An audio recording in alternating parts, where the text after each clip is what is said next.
তো ইতিমধ্যে প্রচুর মানুষরা এমন রয়েছেন যাদের মোবাইলে হঠাৎ করেই এই রকম একটি পপ আপ মেসেজ চলে এসছে, এমার্জেন্সি অ্যালার্ট এক্সট্রিম। তো এই মেসেজটা কেন আসছে এবং কাদের মোবাইলে আসছে, কী জন্য পাঠানো হচ্ছে, কোথা থেকে পাঠানো হচ্ছে, সমস্ত কিছু জানাবো। তাছাড়া এর আগের একটি ভিডিওতে কিন্তু অলরেডি জানিয়েছিলাম যে এই মেসেজটা কেন পাঠানো হচ্ছে, এর কারণ কী বা এর অর্থ কী। তবে এই মেসেজটা বর্তমানে যাদের যাদের মোবাইলে পাঠানো হচ্ছে তাদের মধ্যে একটি সমস্যা দেখা দিচ্ছে। অনেকেই কিন্তু চিন্তায় পড়েছেন যে বর্তমানে এই মেসেজটা আসার পর কোনো রকম কিন্তু ব্যাক করার কোনো অপশান এখানে দেখতে পাচ্ছেন না, শুধুমাত্র এখানে ওকে বাটন রয়েছে। তো প্রচুর মানুষরা এমন রয়েছেন, এই যে মেসেজটা এসছে এই মেসেজের এই যে ওকে বাটন রয়েছে, ব্যাক করার অপশান না পেয়েই ওকে বাটনে ক্লিক করেছেন। তো তারা কিন্তু জানতে চাইছেন যে বর্তমানে এই মেসেজের ওকে বাটনে আমি ক্লিক করে দিয়েছি, এক্ষেত্রে কি কোনো রকম কোনো সমস্যা হবে। তো অন স্ক্রিনে আপনারা দেখতে পাচ্ছেন প্রচুর মানুষরা রয়েছেন যারা কমেন্ট সেকশনে কমেন্ট করেছেন যে এমার্জেন্সি অ্যালার্টের যে মেসেজটা এসছে সেখানে আমি ওকে বাটনে ক্লিক করেছি, কোনো প্রবলেম হবে।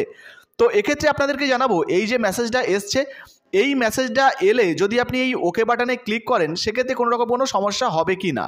তাছাড়া যারা যারা আগের ভিডিওটা দেখেননি তাদেরকেও জানাবো যে বর্তমানে এই মেসেজটা কেন পাঠানো হচ্ছে, কাদেরকে পাঠানো হচ্ছে, এর অর্থ কী।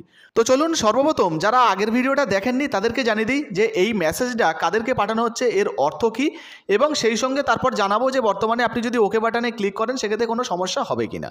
তো এক্ষেত্রে দেখুন ঠিক এই ধরনের মেসেজ আসছে, এমার্জেন্সি অ্যালার্ট এক্সট্রিম। অনেকের বাংলায় আসছে, অনেকের আবার ইংরেজিতে আসছে, আবার কারো কারো আবার দুবারই এসছে, অর্থাৎ দুটোই এসছে, বাংলা ইংরেজি দুটোই এসছে। এবার দেখুন এখানে পরিষ্কারভাবে বলা হয়েছে this is a sample testing message. তো প্রথমেই আপনারা বুঝতে পারলেন যে মেসেজটা পাঠানো হয়েছে সেটা কিন্তু শুধুমাত্র টেস্টিং করার জন্য, স্যাম্পল টেস্টিং মেসেজ। এরপরে কোথা থেকে পাঠানো হয়েছে দেখুন বলা হয়েছে send through cell broadcasting system by department of telecommunication, অর্থাৎ টেলিকমিউনিকেশন সংস্থা থেকে গভর্নমেন্ট অফ ইন্ডিয়া, অর্থাৎ ভারতবর্ষের যে টেলিকমিউনিকেশন সংস্থা রয়েছে সেইখানে থেকে বা তাদের তরফ থেকে কিন্তু এই টেস্টিং মেসেজটা পাঠানো হয়েছে। কী জন্য পাঠানো হয়েছে সেটা আপনাদেরকে জানাবো। দেখুন বলা হয়েছে প্লিজ ইগনোর দিস মেসেজ, অর্থাৎ আপনি এই মেসেজটাকে ইগনোর করতে পারেন as no action is require from your end, অর্থাৎ যদি কোনো রকম কোনো অ্যাকশান আপনাদের রিকোয়ার না থাকে তাহলে আপনারা এটাকে কিন্তু বাদ দিয়ে দিতে পারেন। এবারে দেখুন বলা হয়েছে this message has been send to test pan India emergency alert system being implemented by national disaster management authority. তো বুঝতে পারছেন বর্তমানে যে ন্যাশনাল ডিজাস্টার ম্যানেজমেন্ট অথরিটি রয়েছে সেটাকে ইমপ্লিমেন্ট করার জন্য এই মেসেজগুলো পাঠানো হচ্ছে, অর্থাৎ কার্যকরী করার জন্য বা আগে থেকে আপনাদেরকে সতর্কতামূলক বার্তা পাঠানোর জন্য এই মেসেজটা পাঠানো হয়েছে, যার এক কথায় মূল অর্থ ধরুন আপনি যেখানে বাস করেন বা আপনি যে এলাকায় বাস করেন সেই এলাকায় বন্যার পরিস্থিতি হতে পারে, অথবা আগামীকাল ধরুন সেখানে ঝড় বৃষ্টি হওয়ার সম্ভাবনা রয়েছে, অথবা যুদ্ধকালীন কোনো বিপদ আপদ আসতে পারে, পরিস্থিতি হতে পারে, বা ধরুন ওই রকম কোনো জায়গায় ভূমিকম্প হওয়ার সম্ভাবনা রয়েছে। সেক্ষেত্রে কিন্তু এই টেলিকমিউনিকেশন সংস্থার তরফ থেকে এবং এই যে ডিজাস্টার ম্যানেজমেন্ট অথরিটির তরফ থেকে এই যে মেসেজগুলো আপনাদেরকে আগে থেকে পাঠানো হবে, যাতে করে আপনি সতর্ক হতে পারেন যে আপনার এলাকায় বর্তমানে কী কী অসুবিধা হতে চলেছে বা কী কী দুর্ঘটনা ঘটতে চলেছে। সেই জন্য কিন্তু আপনাকে এই পপ আপ মেসেজ দিয়ে বা এমার্জেন্সি মেসেজ দিয়ে সতর্ক করা হবে, যাতে করে আপনি আগে থেকে জানতে পারেন। আর সেই জন্যই এই মেসেজগুলোকে বর্তমানে টেস্টিং আকারে পাঠানো হচ্ছে, যাতে ভবিষ্যতে যখন দরকার পড়বে সতর্কতামূলক বার্তা হিসেবে আগে থেকেই আপনাদেরকে এই মেসেজগুলো পাঠানো যায়। তাছাড়া এই মেসেজটি পাঠানোর আগেও আরও একটি সতর্কতামূলক মেসেজ কিন্তু পাঠানো হয়েছিল, চলুন সেটা আপনাদেরকে দেখিয়ে দিই। দেখুন এই মেসেজটা পাঠানো হয়েছিল অক্টোবর মাসের 26 তারিখে JDREGINF এর তরফ থেকে। এখানে বলা হয়েছে দেখুন বিশেষ বিজ্ঞপ্তি, আপনি আপনার মোবাইলে একটি ভিন্ন শব্দ এবং কম্পন সহ একটি জরুরি পরিস্থিতি সম্পর্কে একটি টেক্সট মেসেজ পেতে পারেন। অর্থাৎ যে মেসেজটা আসবে ইমার্জেন্সি মেসেজটা সেটা এলে কিন্তু পিপ পিপ পিপ পিপ এই ধরনের একটা শব্দ হতে পারে। তো এবারে বলা হয়েছে দেখুন অনুগ্রহ করে আতঙ্কিত হবেন না, এই মেসেজটি সত্যিকারের জরুরি অবস্থা নির্দেশ করে না।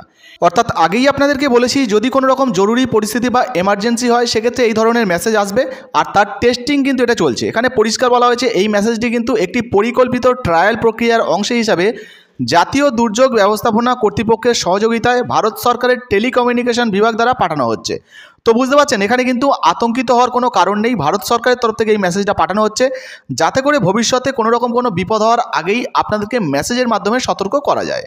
চলুন বর্তমানে এই মেসেজটি যাদের মোবাইলে এসছে, যারা ওকে বাটনে ক্লিক করেছেন তাদের কোনো সমস্যা হবে কিনা সেটা আপনাদেরকে জানিয়ে দিই। এবারে যারা যারা বর্তমানে কমেন্ট করে জানতে চাইছিলেন যে ব্যাক করার তো কোনো অপশান পাওয়া যাচ্ছে না, সেক্ষেত্রে আমরা ওকে বাটনে ক্লিক করেছি, কোনো রকম কোনো অসুবিধা হবে কিনা।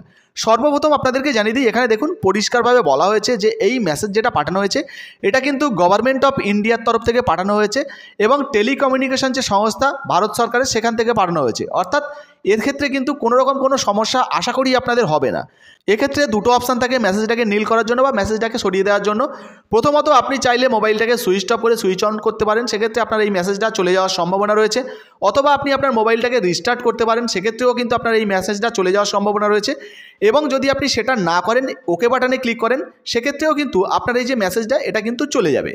এবারে যারা ওকে বাটনে ক্লিক করেছেন, যারা জানতে চাইছেন, ভয় পাচ্ছেন যে বর্তমানে আমি ওকে বাটনে ক্লিক করে দিয়েছি, আমার ব্যাংকিং কোনো ডেটা চুরি হয়ে যাবে কিনা বা কোনো রকম কোনো সমস্যা হবে কিনা, এক্ষেত্রে আপনাদেরকে জানিয়ে দিই কোনো রকম কোনো সমস্যা আশা করি আপনাদের হবে না। ভারত সরকারের তরফ থেকে কিন্তু পরবর্তী সময় যে বিপদ আসতে চলেছে তার সতর্কতামূলক বার্তা পাঠানোর জন্য কিন্তু এই মেসেজ সিস্টেমটা চালু করা হচ্ছে। এটা কিন্তু সাধারণ জনগণদের সেফটি প্রোভাইড করার জন্যই কিন্তু করা হচ্ছে। তবে আমাদের প্রচুর সম্মানীয় দর্শক এমন রয়েছেন যারা বয়োজ্যেষ্ঠ, যারা উচ্চশিক্ষিত, আবার কেউ কেউ এই ধরনের সংস্থার সঙ্গে চাকরিতে যুক্ত রয়েছেন, অর্থাৎ ভারতীয় টেলিকমিউনিকেশন সংস্থা বা ডিজাস্টার ম্যানেজমেন্টে চাকরি করেন। তো আপনাদের উদ্দেশ্যে জানাবো, আপনাদের যদি কারো এই ধরনের তথ্য বা এই মেসেজ সম্বন্ধে অতিরিক্ত কোনো তথ্য জানা থাকে, সেক্ষেত্রে অবশ্যই নিচের কমেন্ট বক্সে কমেন্ট করে জানাবেন, যাতে করে আপনাদের কমেন্ট পড়ে আমাদের যারা ভিউয়ার্স রয়েছে তারা যাতে সঠিক তথ্য জানতে পারে। ভিডিও ভালো লাগলে ভিডিওতে একটি লাইক দিয়ে ভিডিওটা শেয়ার করে দেবেন, যাতে করে অন্যরাও এই মেসেজ পেয়ে আতঙ্কিত না হন। এবং আপনাদের মোবাইলে এই মেসেজ এসছে কিনা অবশ্যই লিখে জানাতে ভুলবেন না। ধন্যবাদ।